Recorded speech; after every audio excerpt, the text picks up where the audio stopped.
సినీ నటి శ్రీరెడ్డి పైన తూర్పుగోదావరి జిల్లాలో కేసు నమోదైంది. ఈ వీడియోని పూర్తిగా చూడండి. మా ఛానల్ని లైక్ చేయండి, షేర్ చేయండి, సబ్స్క్రైబ్ చేయడం మర్చిపోకండి. సినీ నటి శ్రీరెడ్డి పైన తూర్పుగోదావరి జిల్లా బొమ్మూరు పోలీస్ స్టేషన్లో కేసు నమోదైంది.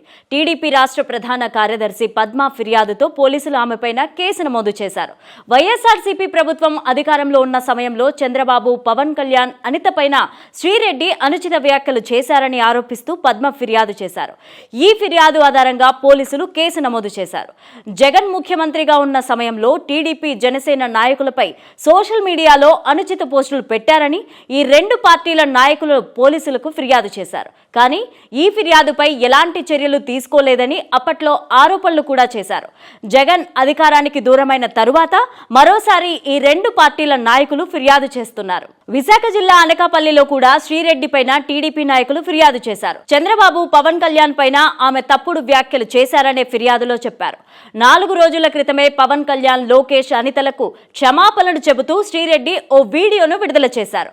సోషల్ మీడియాలో పోస్టుల విషయంలో తనను క్షమించాలని ఆమె కోరారు. వైఎస్ జగన్ ముఖ్యమంత్రిగా ఉన్న సమయంలో సోషల్ మీడియాలో తమను లక్ష్యంగా చేసుకుని పోస్టులు పెట్టిన వారిపైన ఫిర్యాదులు చేసినా పట్టించుకోలేదని కూటమి పార్టీ నాయకులు ఆరోపిస్తున్నారు.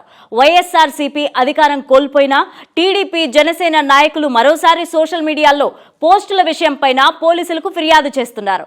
ఈ ఫిర్యాదుల్లో భాగంగా కేసులు నమోదు చేస్తున్నారు. ఈ నెల 10న ప్రకాశం జిల్లా మద్దిపాడు పోలీస్ స్టేషన్లో దర్శకులు రామ్ గోపాల్ వర్మ పైన కేసు నమోదైంది. ఈ కేసుకు సంబంధించి పోలీసులు ఆయనకు నోటీసులు అందించారు.